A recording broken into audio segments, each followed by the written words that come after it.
네, 이번에는 이제 6장으로 넘어가서 하이퍼볼릭 이퀘이션에 대해서 얘기를 해보도록 하겠습니다.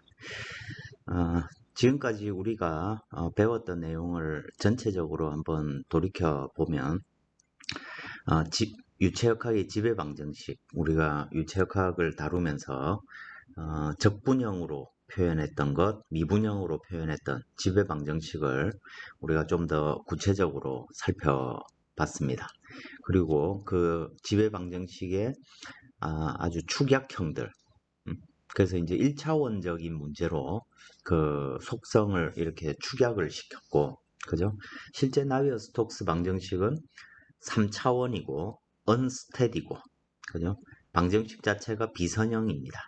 그리고 그 항은 시간항이 있고, 컨벡션을 표현하는 대류항이 있고, 또 점성 현상을 트랜스포트 전달 현상을 표현하는 점성항으로 지배방정식이 구성되어 있습니다. 그래서 우리가 그 파라볼릭 이퀘이션을 이렇게 다루면서 결국에는 뭐 이런 식들을 생각을 했습니다. 이놈은 알파 t 라운드 x제곱 2차식 또는 모멘텀 이퀘이션 기준으로 보자면 뭐 이런 식으로 표현이 될 수 있죠. 그죠? 이거 더하기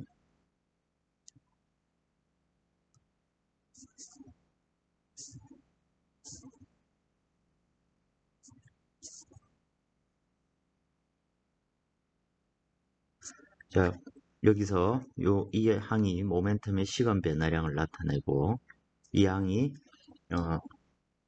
그 비선형 대류항을 컨벡션을 나타내고 이건 압력항이고 요건 이제 슈어 스트레스입니다. 근데 여기서 이 슈어 스트레스라는 놈이 뮤고 라운드 U 라운드 X로 표현되겠죠. 그죠? 1차원이니까. 그래서 뮤가 상수다. 밀도분의 1이 여기 있는데 그죠? 밀도분의 1이 있습니다. 그래서 여기서 컨벡션도 없고 압력의 변화도 없다 라고 식을 해서 표현해 보면 T는 뮤 로분의 뮤 라운드 X제곱 이와 같이 원래 온도에 대해서 힛 이퀘이션과 본질적으로 동일한 형태의 방정식을 얻을 수 있는 것이죠. 그래서 여기에 있는 2차 미분항은 결국 공간에 대해서 어떤 2차 미분이 존재할 때, 즉 속도의 2차 미분, 기울기의 변화가 있을 때 어떤 속도의 변화가 발생한다. 이런 현상을 우리가 이제 디퓨전, 확산 현상이라고 표현을 합니다. 그래서 이 방정식도 이 확산 현상을 잘 표현할 수 있기 때문에 우리가 이걸 열도 마찬가지고 모멘텀이 전달되는 것 또는 좀 더 나아가서 물질이 전달되는 이 현상들은 근본적으로 확산 현상이라고 표현을 하는 것입니다. 그런데 우리가 앞에서 생략했던 요 항, 즉 첫 번째 항, 대류항을 만약에 우리가 생각을 해본다 라고 표현하면 그럼 이제 확산도 일단은 이제 우리가 그 파라볼릭 이퀘이션에서 이렇게 다뤄봤는데 이제는 거꾸로 확산을 생각하지 않고 플러스 라운드 x 라운드 u 제곱은 0 이런 식을 한번 생각해 보자는 것이죠. 아주 간단한 폼으로서. 그럼 u 제곱은 x로 미분하면 u 곱하기 라운드 x 라운드 u 이런 형태로 나오겠죠. 그죠? 2u가 나올 텐데 그죠? 자, 그래서 요 식은 난리니어 비선형 방정식이 됩니다. 이것도 해석하기가 어려우니까 이 항을 어떤 상수라고 한번 생각해 보자는 거죠. a이고 라운드 u, 라운드 x는 0 이렇게 식을 표현했을 때 이걸 이제 웨이브 이퀘이션이라고 부릅니다. 그러니까 대류항만 즉 유동이 흘러갈 때 그 흐름으로 인해서 속도가 바뀌는 컨벡션을 나타내는 거죠. 이게 꼭 어떤 파동이 움직여가는 거하고 속성이 비슷하다고 해서 웨이브 이퀘이션이고, 이와 같이 어떤 흐름을 표현할 때, 특정한 방향을 가진 흐름을 표현할 때 우리가 그걸 하이퍼볼릭, 즉 영원히 먼 곳으로 향해 가는 것이죠. 그죠? 그런 특성이 있다고 해서 하이퍼볼릭 이퀘이션 이렇게 부릅니다. 개념적으로 분류를 하는 것이죠. 그래서 앞에서 했던 거와 마찬가지로 이제 finite difference formulation 그리고 비선형항을 표현할 때, 자 그래서 우리가 이 앞에서 기본적으로 다루는 것은 라운드 U, 라운드 T 플러스 A, 라운드 U, 라운드 X는 0 이런 식을 다루는 것이고, 난리니어 버거스 이퀘이션은 선형으로 표현하기 전의 방정식 U, U, 라운드 X는 0 이와 같이 되면 이놈이 U가 곱해져 있으니까, 그죠? 두 개가 곱해져 있으니까 비선형 방정식이 되는 것입니다. 그래서 이제 이 식을 이용해서 우리는 어떤 충격파, 샥웨이브를 우리가 모사할 수 있게 되는 것입니다. 근원적으로 이 충격파라는 현상 자체가 지배방정식 입장에서 보면 이 난리니어 컨벡션 텀, 대류항에 의해서 발생한다는 얘기와 같은 것입니다. 점성에 의해서 생기는 것이 아니고 충격파는 어떤 유동의 흐름에 비선형적인 어떤 과정을 거쳐서, 왜냐면 뭐 딱 봐도 비선형이죠. 이렇게 충격파라는 놈이 갑자기 압력이 충격파를 기준으로 압력이 그죠? P1, P2가 있으면 압력이 급격하게 이 구간을 통해서 증가를 하는 거죠.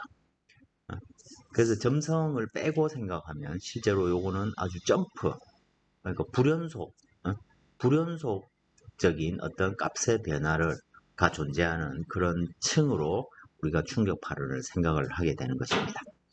그리고 저 충격파를 조금 더 잘 잡기 위해서 세컨 오더, 즉 고차 정확도 어떤 기법들이 뭐가 있는지 이런 것들을 우리가 이번 6장에서 다루게 됩니다.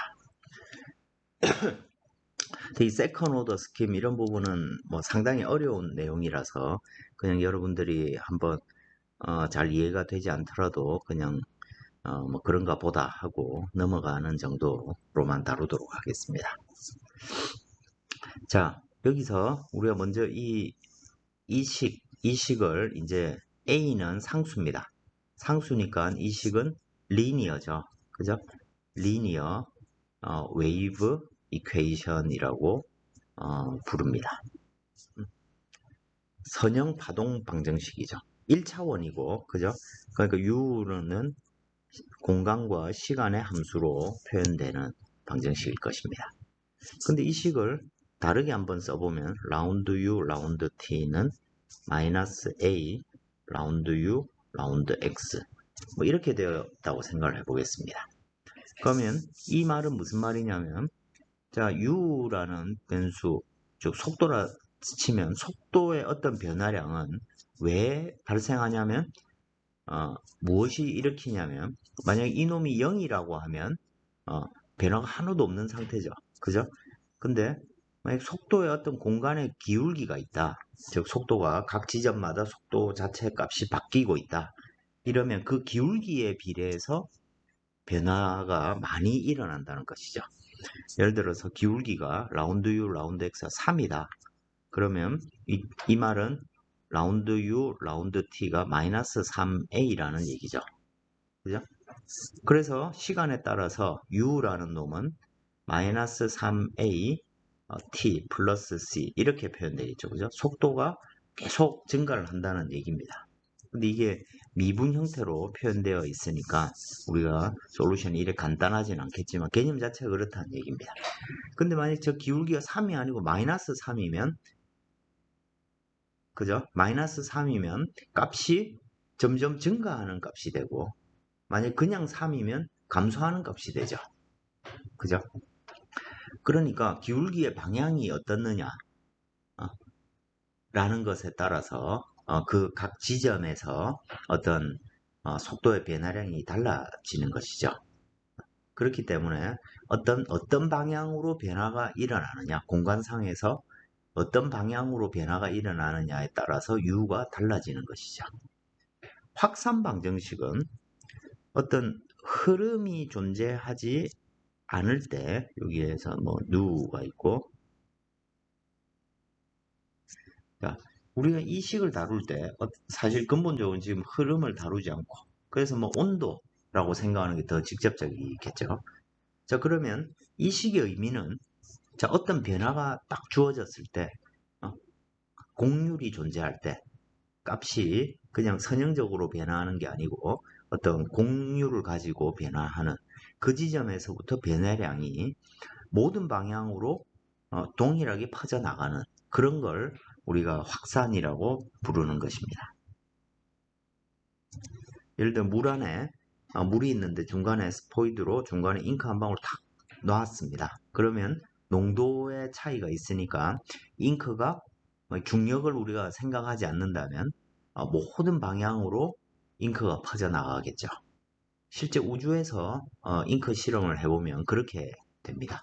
근데 지상에서는 중력이 존재하니까, 그죠? 밀도가 다른 놈이 이렇게 오게 되면 부력이 달라져서 잉크방울이 밑으로 이렇게 떨어지는 그런 것들이 존재하겠지만, 중력을 생각하지 않는다면 모든 방향으로 균질하게 구 형태로 쫙 퍼져나가는 말 그대로 확산이죠. 확산이 일어나는 걸 표현하고 있는 것입니다. 근데 유동현상이란 게 꼭 확산으로만 일어나는 건 아니죠. 예를 들어 에어컨을 틀었습니다. 그럼 우리는 에어컨에서 나오는 바람이 어디에서 오는지를 알고 있습니다. 또는 뭐 향기가 밑에 집에서 라면을 끓입니다. 그러면 창문을 통해서 라면 향기가, 그죠? 공기를 타고 그 라면 입자가, 그죠? 스프 입자가, 그죠? 공기를 타고 창문을 통해서 우리 집으로 이렇게 들어오게 될 겁니다. 그 방향이 있는 거죠. 그죠? 그리고 그 유동, 즉 라면 향기, 라면 냄새를 가득 품은 이 공기는 들어오는 방향이 정해져 있고, 그죠? 그 들어오는 방향에 이미 그 라면 입자가 쭉 흔적을 남기고 지금 나에게 전달되는 것이죠. 그리고 그 라면 입자가 도달하지 않은 앞쪽 영역은 아무런 어떤 정보도 없는 것이죠. 그렇죠? 그렇기 때문에 이 방향이라는 것이 대류라는 것은 컨벡션, 우리가 컨벡션이라고 부르는 이 대류라는 것은 기본적으로 어떤 방향을 가지고 있는 문제가 될 것입니다. 그래서 이 웨이브 이퀘이션도 어떤 변화가 x 방향으로 가는지 마이너스 x 방향으로 가는지에 따라서 그 변화 자체가 이렇게 달라지게 될 겁니다. 그러면 이 두 가지가 같이 엮여져 있는, 앞에서도 써봤지만 더하기 a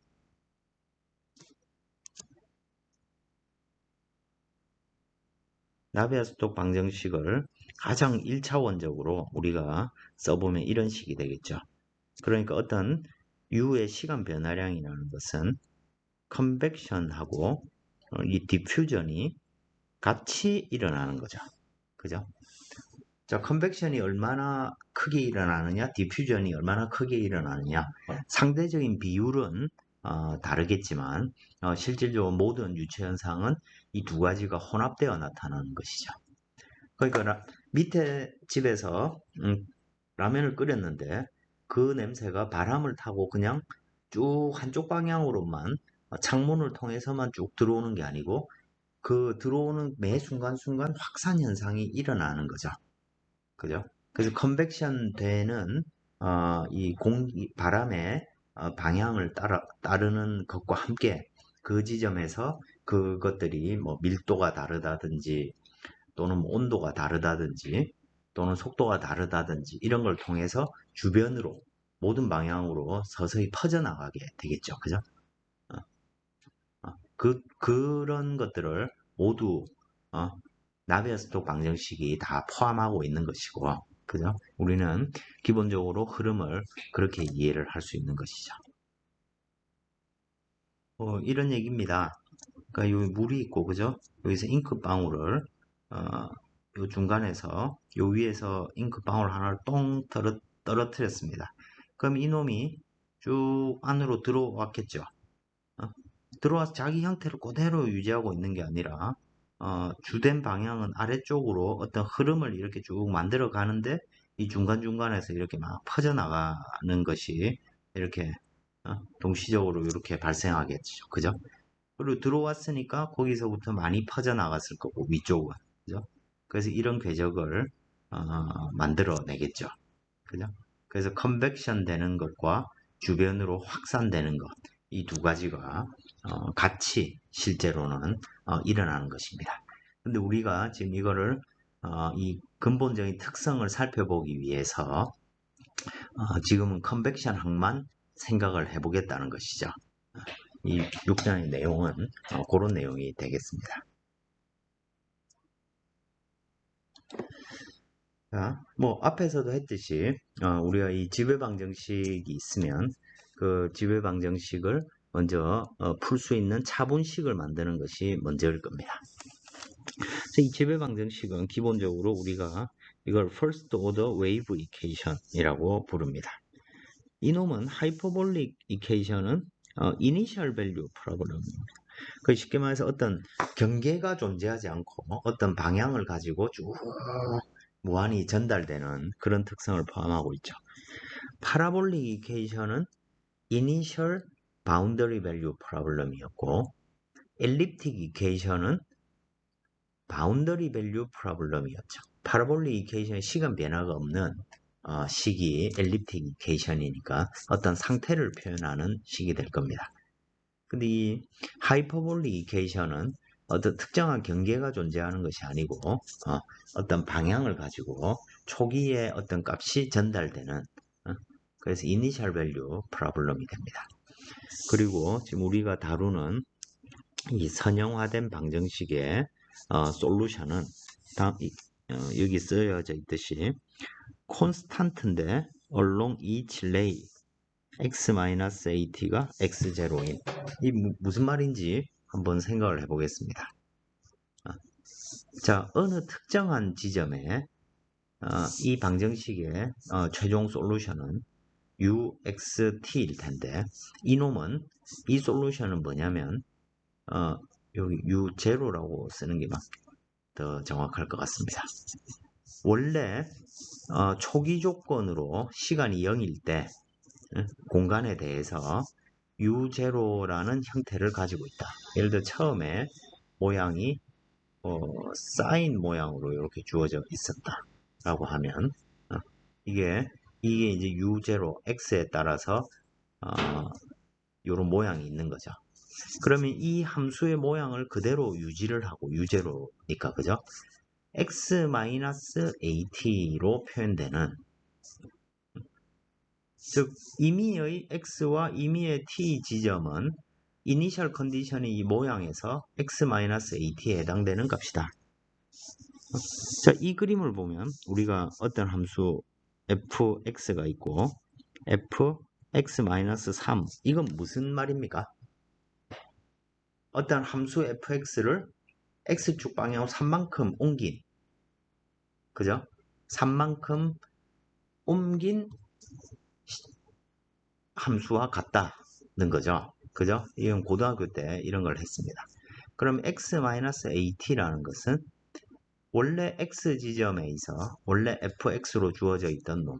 이 문제 같으면 u0x였겠죠. 그죠?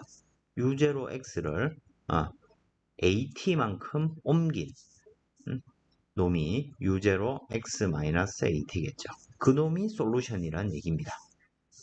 그래서 만약에 시간이 A는 상수니까 그죠? 시간이 1이다. 그럼 A만큼 이놈이 시간이 T 2축 예를 들어 요 위로 올라오는 축이 Y U라고 치고 이게 시간이라 생각을 해보겠습니다.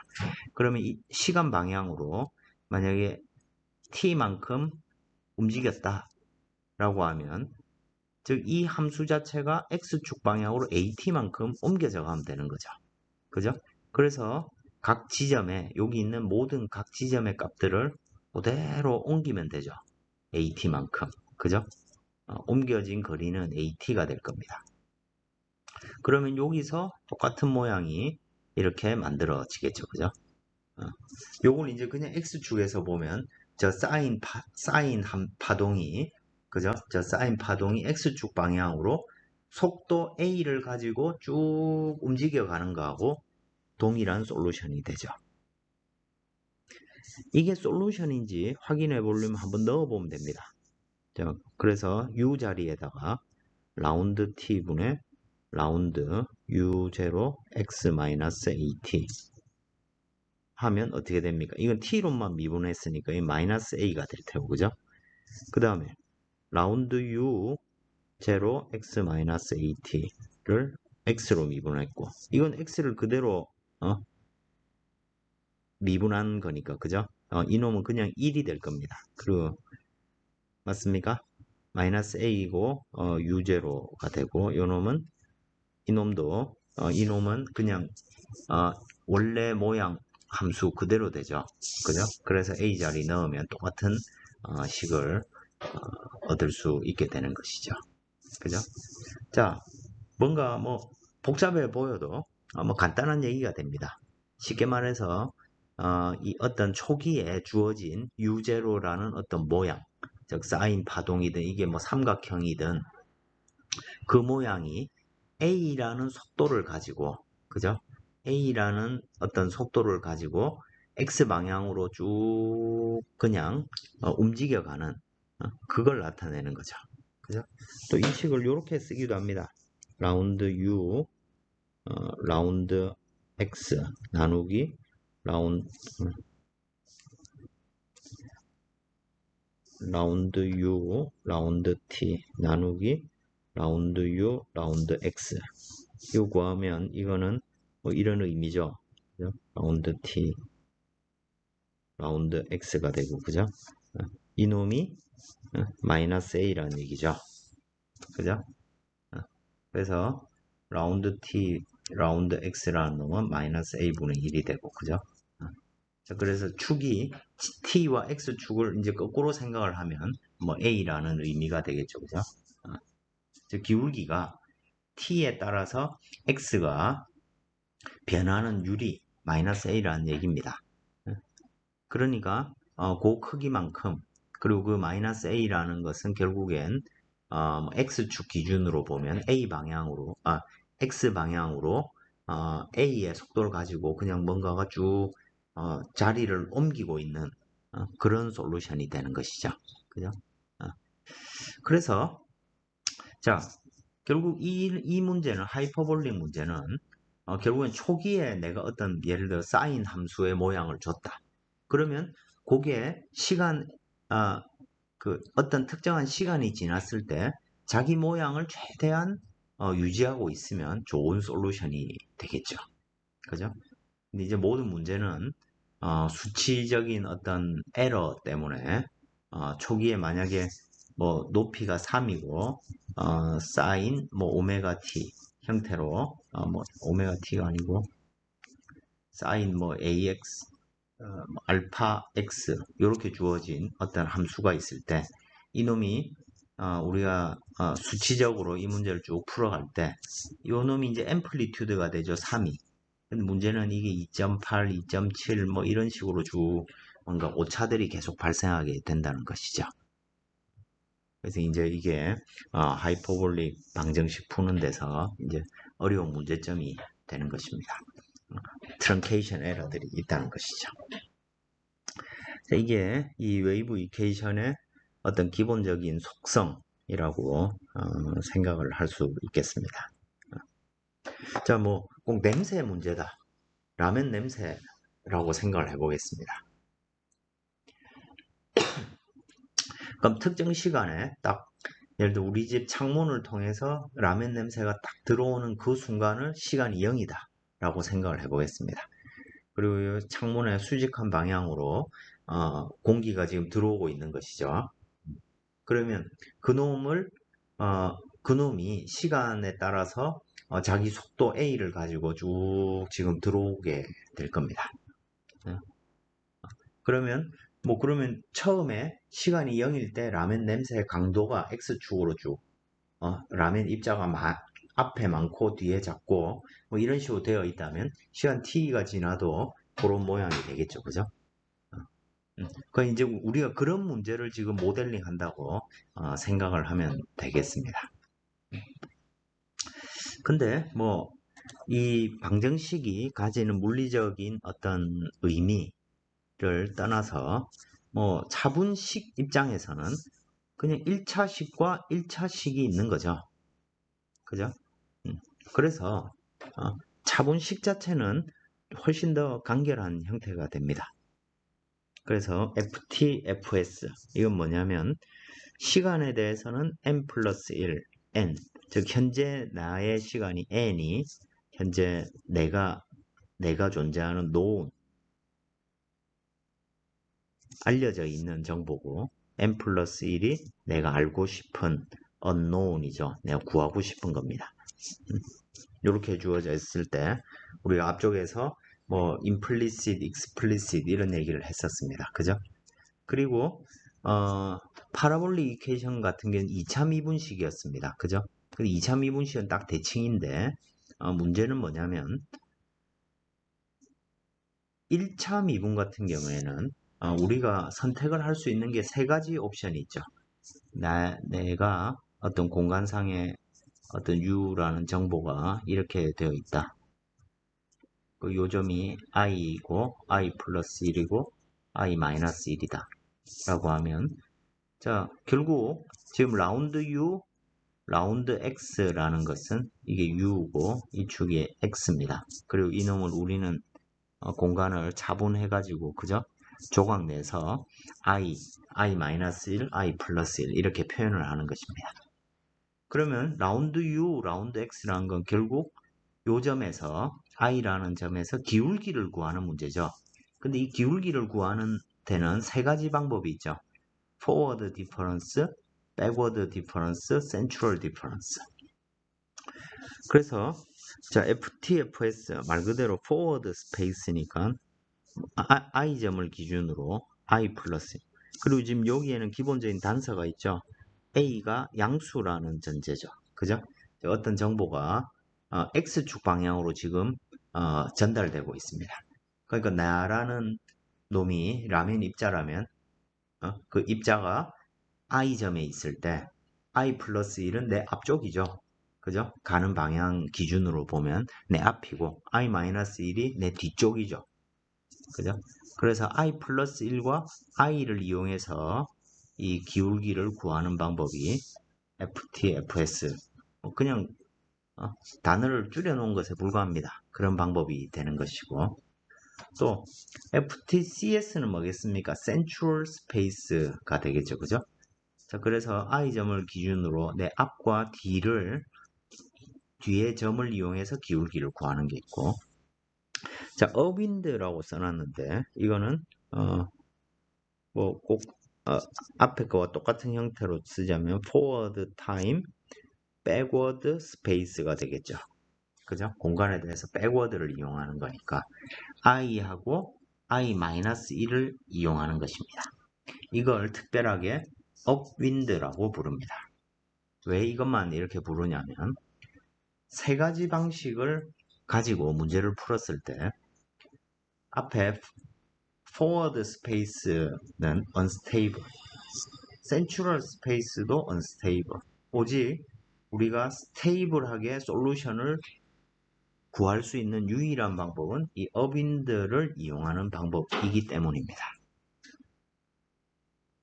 자, 라면 냄새 얘기를 했는데 현대 특히 이 충격파라든지 이런 고속 유동을 다루는 데서는 거의 대부분의 수치 기법들이 아주 뭐 첨단의 기법들도 결국엔 업윈드의 변종에 불과합니다. 정보를 내 라면 입자라 생각하면 내가 지금 현재 I라는 점에 있는데 나는 이전에 어디서 왔냐면 내 뒤쪽에서 왔습니다. 그러니까 나의 흔적은 내 뒤쪽에만 있는 거죠. 그죠? 그래서 앞으로 변화가 어떻게 일어날지를 내가 예측을 하려면 내 뒤에 정보하고 나 앞에 내 뒤의 정보와 내 현재 정보만 의미가 있는 것이 실제 값을 알 수 있는 것이지 내 앞쪽의 정보는 지금 전혀 모르는 거죠. 그 앞쪽에 뭐 탈취제 성분이 다 대기를 하고 있는 것인지 그걸 알 수가 없는 것이죠. 그렇기 때문에 실제로 앞으로 시간에 따라 어떤 변화가 일어날지를 알 수 있는 유일한 방법은 이 백워드, 즉 업윈드, 내 뒤쪽, 나를 기준으로 보면 상류죠. 그죠? 그 내가 앞으로 가는 쪽이 하류입니다. 그쵸? 물은 상류에서부터 하류로 흘러가니까, 그죠? 그래서 이제 업윈드라는 용어를 쓰고 이 놈만이 유일하게 스테이블합니다. 여러분들 앞쪽에서 호프만 책 4장인가요? 거기에 이제 스테빌리티 어널리시스 뭐 이런 거 하는 데를 보시면 이게 수학적으로도 오직 이 방법만이 스테이블하다는 것을 여러분들이 알 수 있게 될 겁니다. 그 이제 그래서 이제 라면 냄새라든지 뭐 꽃향기 뭐 이런 것들을 많이 쓰는 거죠. 또 이건 또 이런 문제하고도 똑같습니다. 예를 들어 우리 블런트 바디 초음속 문제를 생각해 보겠습니다. 그럼 이 블런트 바디가 있으면 이 앞쪽에 바우샥이 생기죠. 그죠? 궁형 충격파 바우샥이 생깁니다. 수직 충격파 부분이 있고 그죠? 이 물체가 이렇게 있다면 자, 이 충격파 이 앞쪽에는 지금 어떠한 물체에 관한 정보도 전달되지 않았죠. 그죠? 물체가 어떤 물체의 정보는 소리의 속도로 전달이 되는데, 그죠? 예를 들어, 뭐, 헬리콥터가 나를 향해 날아온다. 응? 그러면 그 헬리콥터가 날아오는 정보를 내가 다다다다 하는 소리를 듣고, 어, 헬리콥터의 존재를 나는 알 수가 있죠. 그죠? 자, 그 소리는 결국에는, 어, 공기라는 매질을 통해 전달이 되는 것인데 소리의 속도로 공기 입자들이 진동을 하고 그죠? 거기에서 발생한 어떤 압력의 차이를 내 고막이 인지를 하는 것이죠. 그래서 유동이 어떤 변화가 이 앞쪽으로도 나의 어떤 유동의 변화보다 빠른 속도로 어떤 정보가 전달이 될 텐데 그러지 못하고 초음속으로 날아온다고 하면 소리가 발생하면서 그 정보가 앞쪽으로 전달되기 전에 이미 비행체는 앞에 와 있죠. 그죠? 그래서 초음속 비행기가 내가 여기 있다 라고 했을 때 내가 이 초음속 비행기가 내 머리 위를 날아갔는지를 아는 것은 충격파가 이렇게 있다고 하면 이 충격파가 나에게 오기 전에는 어떠한 공기의 변화도 존재하지 않습니다. 그래서 이 초음속 비행체가 요 앞쪽으로 가가지고 경사 충격파가 나를 지났을 때라야 나는 이미 그때서라야 이 초음속 비행체가 내 머리 위를 지나갔다는 것을 알게 되는 것이죠. 그죠? 같은 얘기입니다. 그렇기 때문에 초음속 문제 같은 데서도 뭐 이 유동이 변화하기 전에는 어떤 정보도 지금 변화하지 않은 것입니다. 그죠? 초음 충격파의 존재 이런 걸 감지하지 못하는 거죠, 애초에. 그죠? 그래서 충격파가 지나간 이후의 어떤 상태를 결정하려면 오직 이전, 즉 공기의 흐름을 기준으로 볼 때, 그 공기의 흐름의 상류 쪽 정보만이 이렇게 의미가 있는 것이 되겠죠. 그죠? 자, 그런 것들이 이제 중요하고, 그래서 이제 하이퍼볼릭 이케이션은 어윈드 기법을 이용해서 풀어야 한다. 이것이 가장 중요한 결론이 되겠습니다. 사실 이 장은 뭐 요거 한마디 하기 위해서 하는 것이라고 생각을 해도 좀 과장되지 않습니다. 그리고 그 방법을 쓸 때만이 우리가 스테이블한 솔루션을 얻을 수 있다라는 것이 되겠습니다. 뭐 심플하죠. 요거 가지고 그냥 풀면 됩니다. 앞에서 여러분들이 파라볼릭, 엘립틱 이런 좀 복잡한 문제까지도 다 풀어봤고 1D 파라볼릭 이퀘이션 자리에서 그죠? 라운드 제곱 U, 라운드 X 제곱을 우린 요렇게 자본했었죠. 빼기 2UI 더하기 UI 마이너스 1 델타 X 제곱으로 차분한 놈을 그냥 여기 있는 이 식으로 대체해 주기만 하면 끝나는 거죠. 그죠? 코딩하는 것도 이제 일이 아닌 아무런 문제가 없는 문제가 되는 것이죠. 자, 그러면 이제 이 기법이 스테이블한데 무조건 스테이블한가? 뭐 이제 이런 스테빌리티 이슈. 우리 파라볼릭 이퀘이션 할 때는 디퓨전 넘버가 있었죠. 그죠? 디퓨전 넘버는 뭐였습니까? D는 델타 X 제곱분의 알파 델타 T가 2분의 1보다 작아야 솔루션을 스테이블하게 얻을 수 있다. 이런 걸 했었습니다. 그죠? 마찬가지로 이 어빈드 방법, 어빈드 디퍼런싱 메소드에도 동일한 스테빌리티 조건이 있는데 그 조건을 뭐라고 부르냐면 쿨랑 넘버라고 부릅니다. 앞에 식에서 델타 t 분의 ui n 플러스 1 마이너스 uin은 식을 넘겨서 보면 마이너스 a 델타 x 분의 a가 양수라고 치면 지금 그냥 다 양수라고 가정을 했습니다. ui 마이너스 1이 되겠죠. 그죠?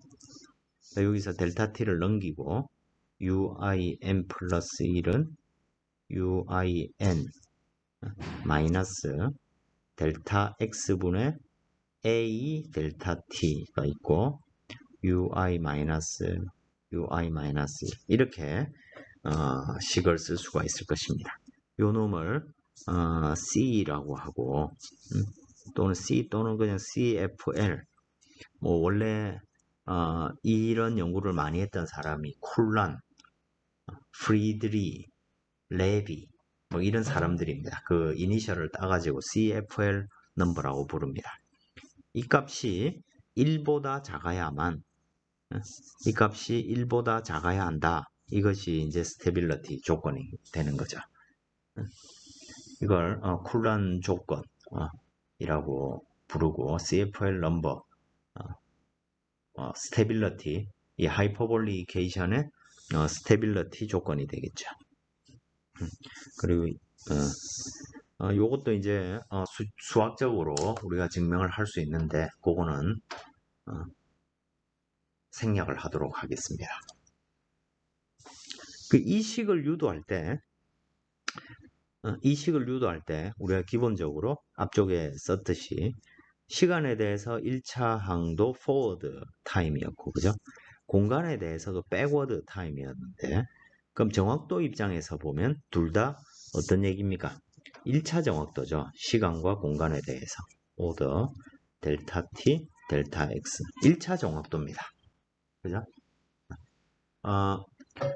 파라볼릭 이퀘이션 같은 경우에는 우리가 적용한 식이 센트럴 디퍼런싱이었으니까 그놈은 세컨 오더의 정확도를 가지게 될 겁니다. 공간에 대해서 그죠? 근데 이거 같은 경우에는 2차 정확도 앞으로 다시 넘어가면 이 FTFS는 공간에 대해서 1차 정확도였고 근데 센트럴 스페이싱은 공간에 대해서 2차 정확도죠. 그죠? 또 백워드 스페이싱도 공간에 대해서 1차 정확도일 겁니다. 근데 문제는 이 2차 정확도를 쓰면 좋겠는데 이게 unstable한 거죠. 쓸 수가 없는 것입니다. 그래서 시간과 공간에 대해서 1차 정확도고 콜런 넘버가 1보다 작아야 솔루션을 스테이블하게 얻을 수 있다. 이것이 이제 이 어빈드 기법의 중요한 특징이 되겠습니다.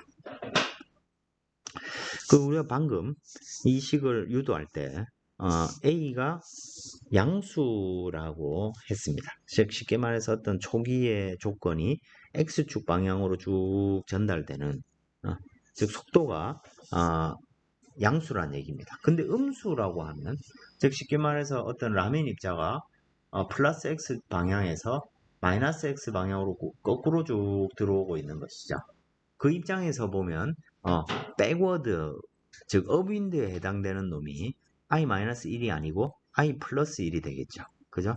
그래서 그때는 우리가 이 식을 마이너스 a ui 플러스 1 마이너스 ui 즉 포워드 디퍼런스가 백워드 업윈드의 의미가 되겠죠.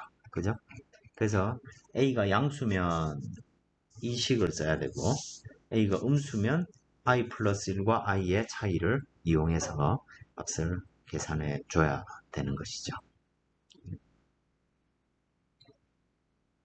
이게 우리가 다루는 어빈드 방법이 되겠습니다. 익스플리시트하게 보면 뭐 파라볼릭 이퀘이션보다 더 식 자체는 훨씬 간결하죠. 문제는 공간에 대해서 1차 정확도라는 것입니다. 그래서 좀 이따 보시면 이니셜 컨디션이 유지가 안 되죠. 트렁케이션 에러가 상당히 크기 때문에. 그래서 옛날 사람들이 렉스 뭐 이런 사람들이 이제 공간에 대해서 1차 정확도밖에 안 되니까 2차 정확도를 어떻게 하면 쓸 수 있겠는지 뭐 이런 연구를 냈습니다. 그런 연구를 내서 자, 2차 정확도로 식을 써보면 ui n 플러스 1은 uin 마이너스 c가 오고 그죠? 근데 이게 센츄럴 디퍼런스를 취하면 ui 플러스 1 마이너스 ui 마이너스 1을 2로 나눈 놈이죠. 그죠? C 안에 이미 델타 X가 들어갔으니까. 그죠? 이렇게 될 텐데, 이게 unstable 하더란 말이죠. 그죠? unstable 해서, 이 렉스 이런 사람들이 아이디어를 낸 게 뭐냐면, 그럼 이 i점에, 현 시점의 ui점의 값을 앞뒤에 평균 값으로 한번 넣어보자. 더하기, 즉, i 플러스 1의 점의 값과, 현재, 앞과 뒤의 평균값이 현재 i점의 값이다. 물론 이것도 오차를 집어넣는 행위죠. 그죠? 평균값이 아닐 수도 있으니까. 그죠?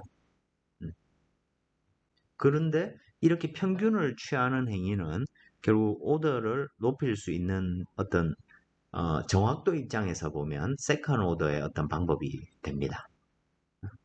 왜냐하면 뭐 델타 x가 작아질수록 평균값이 자기 값이 될 가능성이 훨씬 높아지니까요. 그죠? 그래서 이걸 넣어봤더니 스테이블 해지더라는 얘기입니다. 스테이블 해지던데 이때도 여전히 쿨런 넘버가 1보다 작아야 된다. 사실은 is less than or equal to 1인데 1보다 작거나 1인 경우 이렇게 쓸 수가 있습니다. 좀 더 엄밀하게 쓰면 자 이렇게 식을 표현을 해서 푸는 게 렉스 기법이 되는 것이고 그 다음에 조금 더 나아가서 이제 이 식을 우리는 앞에서 forward time으로 했는데 ui n 플러스 1 마이너스 ui n 델타 t가 이제 시간에 대해서 first order인데 이걸 ui점을 기준으로 n 플러스 1하고 ui n 마이너스 1을 2 델타 t로 나누면 이게 시간에 대해서 이것도 이제 센트럴 디퍼런스 했으니까 시간에 대해서 세컨 오더 기법이 되겠죠. 이걸 이제 미드 포인트 립 프로그 이게 무슨 말이냐면 내가 현재 쓰는 ui n 값은 사용을 안 하고 있죠 지금. 4점을 구하는데 공간에 대해서도 내 앞과 뒤 즉 i 플러스 1과 i 마이너스를 쓰고 시간에 대해서도 n 플러스 1하고 n 마이너스 1 값을 쓰는 거니까. 그죠? 그래서 꼭 계산을 개구리 띄듯이 한다고 해서 이 이름을 이제 미드포인트 리프로그라고 부릅니다. 이렇게 미드포인트 리프로그를 하면 시간에 대해서도 세컨 오더고 공간에 대해서도 세컨 오더죠. 이쪽에 센트럴 스페이스, 센트럴 디퍼런스를 사용했으니까, 그죠? 이렇게 하면 매우 시공간에 대해서 매우 정확한 방법을 우리가 사용을 할 수 있게 됩니다. 근데 문제는 뭐냐면 n-1의 값을 모르는 거죠. 이니셜 컨디션을 기준으로 이니셜 컨디션 이전의 어떤 값, 즉 두 개의 어떤 세트 값을 알고 있어야 솔루션을 구할 수 있다는 것이죠. 그죠? 그래서 이건 이제 그런 실제로 문제를 푸는 것 자체에 상당한 어려움이 존재합니다. 그걸 어떻게 설정하느냐에 따라서 솔루션이 달라지는 거죠. 그죠? 그래서 이 리플로그라든지 렉스 기법 이런 것들은 사실 세컨 오더 기법인데도 잘 쓰지 않는 뭐 그런 방법이 됩니다. 뭐 렉스 기법은 이 꼬표를 렉스 기법에 대해서는 지우겠습니다. 또 미드포인트 리플로그 프로그 이런 것들을 많이 특정한 분야에서 여전히 이 정확도 때문에 사용을 하는 경우들이 많은데 많은 경우 그냥 이런 2차 세컨 오더 기법 외에 어윈드 위에서 했던 이 어윈드 디퍼런싱 기법을 어떻게 좀 세컨 오더로 좀 다른 방식으로 올려가지고 사용하는 것이 현대의 방법이 되겠습니다. 그 다음에 세컨 오더를 얻는 또 다른 방법으로 이 테일러 시리즈를 이용해 가지고 문제를 다르게 풀어보는 것입니다. 예를 들어 우리가 시간에 대해서 UIN 지점에서 n 플러스 1까지 어떤 솔루션을 구한다. 이걸 테일러 시리즈로 익스펜전 한다면 먼저 1차 기울기 곱하기 델타 t. 그죠? 지금 시간에 대한 간격입니다. 그죠? 그리고 두 번 미분한 놈에 2 팩토리얼 분의 간격의 제곱. 뭐 이런 식으로 식을 써 나갈 수 있겠죠. 그죠? 근데 지금 우리가 푸는 문제는 라운드 U, 라운드 T라는 놈이 마이너스 A, 라운드 U, 라운드 X일 겁니다. 그 다음에 두 번 미분한 놈은 어떻게 됩니까? 한 번 미분한 놈을 또 한 번 더 미분하는 거죠. 그죠? 자, 그래서 여기에서 이거는 라운드 T분의 라운드 앞의 식으로 표현하자면 마이너스 A 라운드 U 라운드 X가 될 겁니다. 그죠? 또 이놈을 결국에는 한 번 더 미분하는 거니까 마이너스 했던 놈을 또 마이너스 취해주는 거하고 똑같죠. 그래서 이놈은 A제곱 라운드 제곱 U 라운드 X제곱이 될 겁니다. 그죠? 뭘 한 거냐면 이 위에 식에 있는 테일러 시리즈 익스펜전에서 라운드 U, 라운드 T, 그 다음에 U의 두 번 미분한 놈을 공간의 함수로 지금 표현을 하는 것이죠. 그렇게 해서 대입을 한번 해보면 UI n 플러스 1은 UI n 더하기 그죠? 빼기가 되고 그죠? A 라운드 U 라운드 X에 델타 T가 곱해져 있고 그죠? 그 다음에 두 번 미분한 놈은 A 제곱 라운드 제곱 U 라운드 X 제곱이 되고 여기에 델타 T의 제곱이 들어가게 될 겁니다.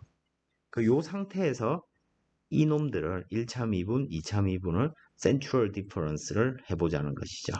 그러면 이놈은 UIN 마이너스 A 델타 T가 되고 이쪽에 UI 플러스 1 공간에 대해 센츄럴 디퍼런스를 하는 것입니다. ui-1 그리고 이놈은 n이 되겠죠, 그죠? 그리고 이놈을 2 델타 x로 나누는 거죠. 이쪽에 2 델타 x가 오는 것이고요. 그 다음에 이쪽에는 a 제곱 델타 t의 제곱이 오고, 여기엔 뭐가 옵니까? 이놈을 x에 대해서 두 번 미분한 놈이니까 ui 플러스 1 마이너스 2ui 플러스 ui 마이너스 1을 델타 x 제곱으로 나누는 거죠. 이놈이 델타 x 제곱이 되는 것입니다. 자, 이렇게 했을 때 트렁케이션 에러는 어떻게 됩니까? 요 뒤쪽에 오더 델타 t의 3승이 남고, 그죠? 여기에서 공간에 대한 차분식들은 다 세컨 오더 기법이죠. 그러니까 이놈은 공간에 대해서 세컨 오더가 되는 것입니다.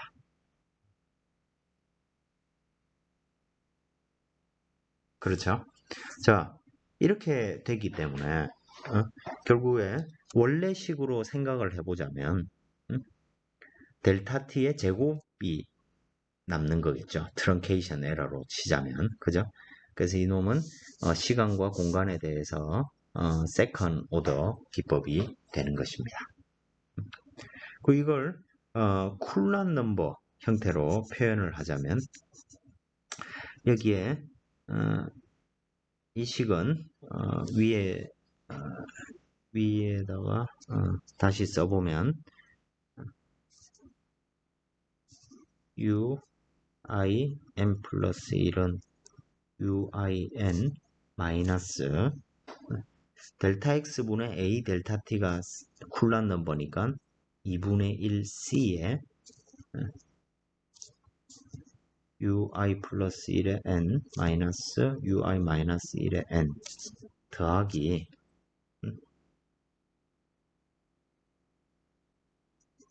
여기 2 팩토리얼이 빠졌네요. 그죠? 그러니까 2분의 1이 있고, 그죠? 이가 있죠.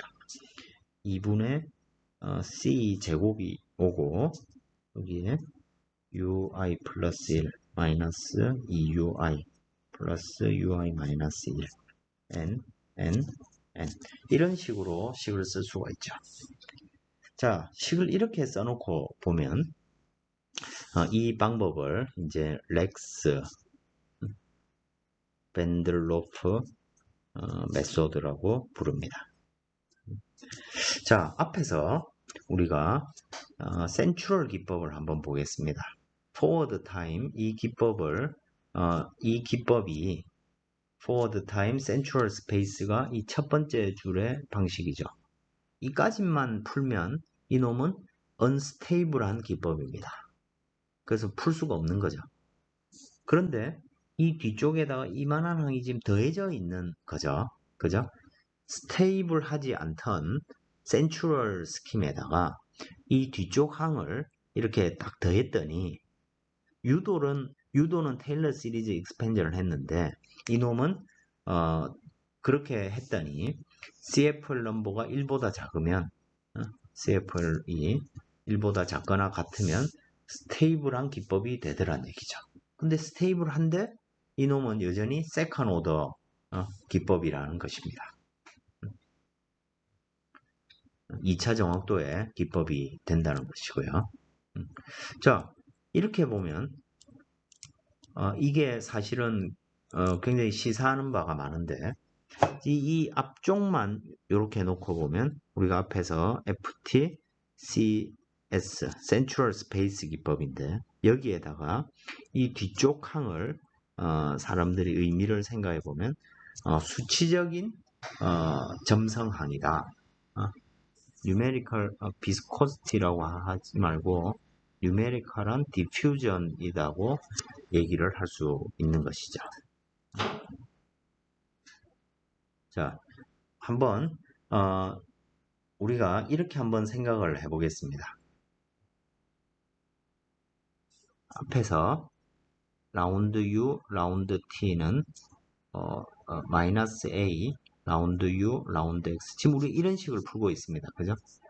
만약 나비아-스톡 이퀘이션 원래식을 생각하면 여기에 점성이 있고 라운드 제곱 U, 라운드 X 제곱이 있죠. 그죠? 이 차항이 어떤 특징을 갖고 있습니까? 디퓨전을 나타내죠. 그죠? 물리적으로 디퓨전이 있으면 뭔가 확산을 시키는 놈인데, 그죠? 이 수치적으로 우리가 테일러 시리즈 익스펜전을 수치적으로 얻은 이 2차 미분항, 2차 미분항이 수치적으로 지금 발생된 거죠. 그죠? 테일러 시리즈 익스펜전으로부터.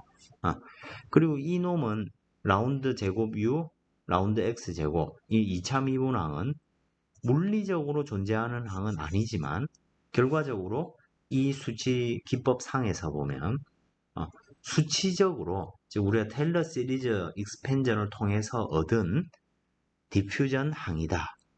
그리고 그 수치적으로 얻었다고 해서 numerical diffusion, 수치 점성항이라고 우리말로 부릅니다. 수치적으로 이 점성항을 더함으로써 unstable하던 센츄럴 스킴을 스테이블하게 만들 수 있었던 것이죠. 그죠? 그래서 센츄럴 기법인데 여기에다가 센츄럴 기법은 세컨 오더 기법입니다. 근데 여기에다가 수치적으로 어떻게든 점성항을 가상의 물리적인 건 아니지만 가상의 물리적인 점성항하고 동일한 효과를 나타내는 2차 미분항, 2차 미분항을 집어넣어 줌으로써 수치적으로 안정되게 기법을 만들어낼 수 있겠구나 라는 생각을 하게 되는 것입니다. 자, 센트럴 스킴으로서 공간에 대해서 2차 정확도임에도 불구하고 이놈은 수치 점성항을 더함으로써 나중에 생각을 해보니 그렇다는 얘기입니다. 처음에 이 식을 유도할 때는 그저 테일러 시리즈 익스펜전을 이용해 가지고 여러 가지 시도를 해보던 중에 스테이블한 기법을 찾아낸 거죠. 찾아냈는데 찾아내고 나서 얘가 가지는 의미를 이렇게 돌이켜 보니 결국에는 언스테이블한 놈에다가 언스테이블한 센츄럴 스페이스 기법에다가 어떤 임의의 수치적으로 유도된 점성항이 추가되어 있는 모양이구나 이런 생각을 하게 되는 것이죠.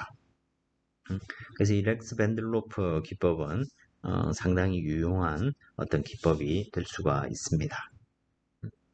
자, 그런 관점에서 어빈드 기법을 한번 생각을 해보겠습니다. 자, 여기까지 넘어가기 전에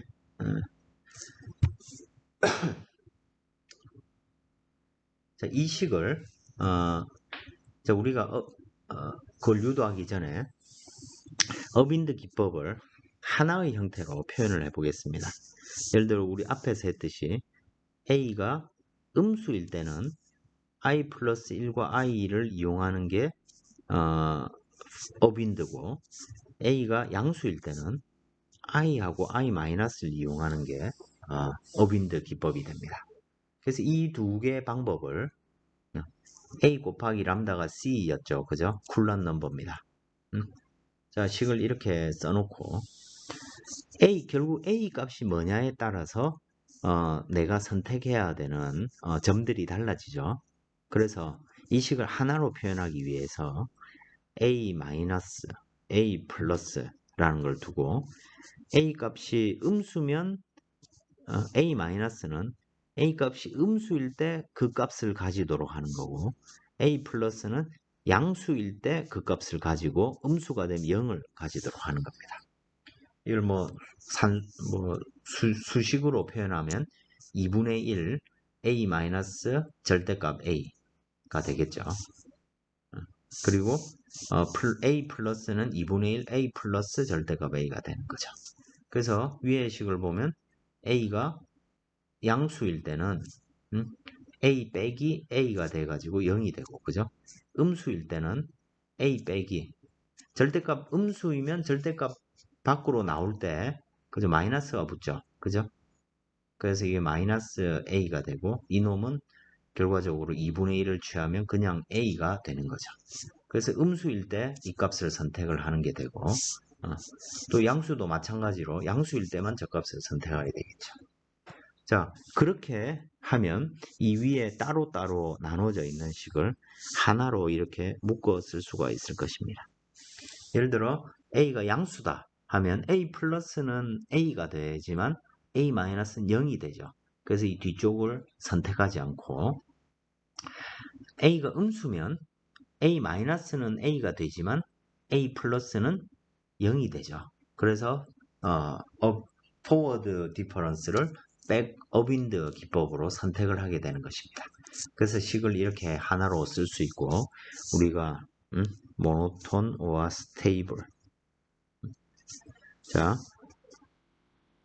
A의 크기가 어쨌든 양수든 음수든 이건 방향에 따른 것이지, 그죠?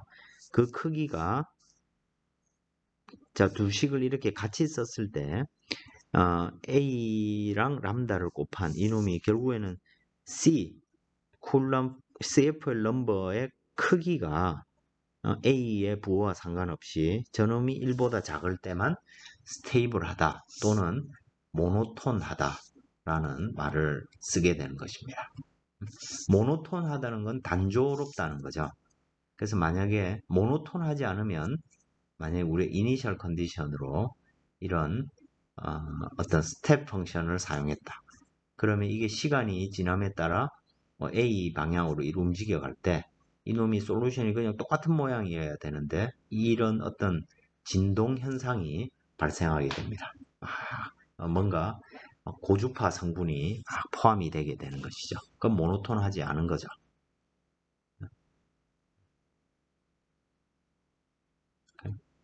모노톤하다는 건 또 다른 말로 볼록하다면 계속 볼록해야 되는데, 그죠?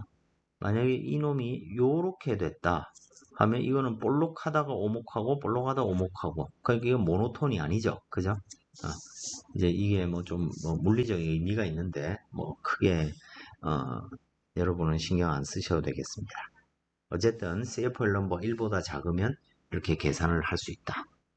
요거를 이제 한번 다르게 번역을 해보는 것이죠. 자, 그래서 요 위에 있는 식에다가 한번 써보면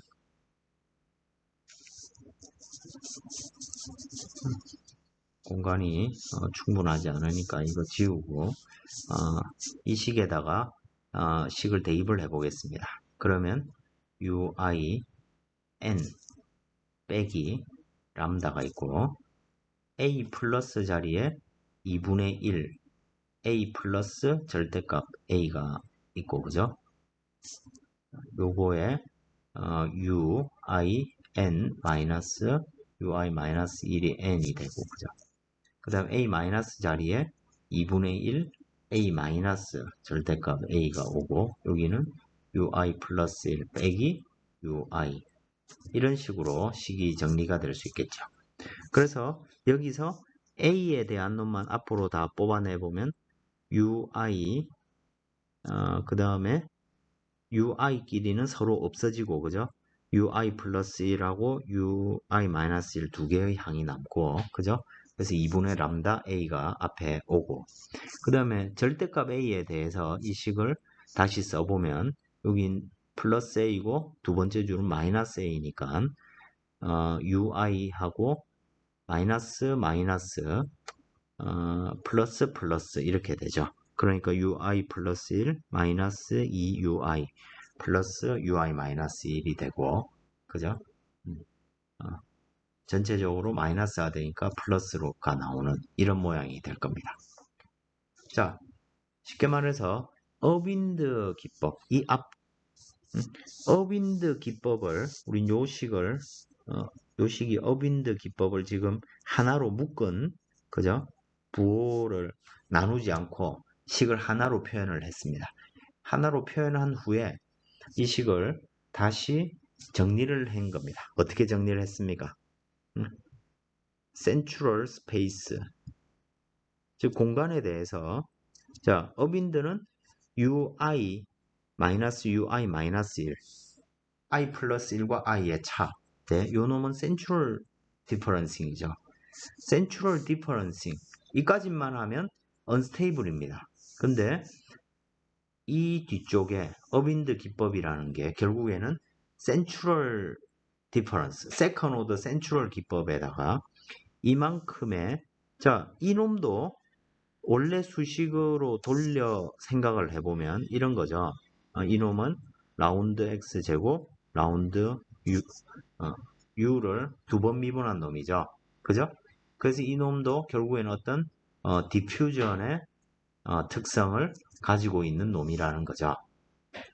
센트럴 스페이스에다가 어떤 수치적인 인공점성항을 넣어줌으로써 앞에서 수치점성항, 인공점성항 말들은 조금씩 다른데 어쨌든 이런 수치적인 점성항을 더해져 있는 형태라는 것을 우리가 이 과정을 통해서 유도를 할 수 있습니다. 자, 어빈드 기법은 기본적으로 퍼스트 오더지만 이 기법은 공간에 대해서 퍼스트 오더 기법입니다. 근데 이 어빈드 기법이 스테이블한 기법인데 이 기법을 결국에는 센트럴 스페이스에다가 어떤 인공적인 점성항을 더해줬다는 것이죠. 앞에서 렉스 밴들로프 스킴도 센트럴 스페이스 기법에다가 세컨 오더 센트럴 기법에다가 요런 항을 자 이놈도 결국에는 인공 점성항이 됩니다. 그죠? 인공적인 수치적인 점성항이 되는 것이죠. 이놈이 더해져 가지고 반면에 이놈은 델타 x의 공간에 대해서 2차 정확도입니다. 뭐가 다릅니까? 이 앞에 개수의 크기가 다르죠. 이놈은 2분의 1 c 제곱이고 이놈은 2분의 절대값 c죠. 그죠? c는 1보다 작아야 스테이블하니까 그죠? CFL이 1보다 작아야 둘 다 스테이블한 기법입니다. 그래서 요 놈은 제곱이 되고 그죠? 렉스 밴델로프는 그러니까 0.5다. 그러면 제곱하면 0.25죠. 그러니까 이 인공점성항의 크기가 작다는 거죠. 자, 결국 하이퍼볼릭 이퀘이션을 푸는 데서 우리가 스테이블한 기법들은 다 어떤 어빈드의 개념이 포함된 기법인데 그건 어떻게 해석을 할 수 있냐면 세컨 오더 기법이든 뭐 퍼스트 오더 기법이든 결국엔 센트럴 스페이스에다가 인공적인 어떤 점성항이 더해져 있는 형태들이 스테이블한 기법이 되는 것이고 그 인공적인 점성항이 값이 어느 정도 크기냐에 따라서 이게 퍼스트 오더냐 세컨 오더냐 이런 것들이 나눠질 수 있다는 것입니다. 이것이 이제 현대 수치기법의 바탕이 됩니다. 크게 보면 거의 모든 제 아무리 복잡한 방법도 결국에는 그 방법들이 스테이블한 방법들을 결국에는 이 센트럴 디퍼런스에다가 어떤 인공적인 수치점 상황이 더해진 형태로 우리가 나눠서 분리를 해서 생각을 할 수 있는 것이고 그렇다 보니 결국에 달라지는 건 뭐겠습니까? 그 인공점성항의 크기가 기법이 100가지가 있다면 그 개수에 해당되는 수치점성의 크기가 조금씩 서로 다 다르다는 것에 불과하다는 얘기입니다. 큰 틀에서 보면 이런 논리 구조로 우리가 그 하이퍼볼릭 이퀘이션을 스테이블하게 계산할 수 있는 방법들을 몇 가지 찾아봤습니다. 다음 시간에 그 예제들을 한번 좀 다시 살펴보도록 하겠습니다.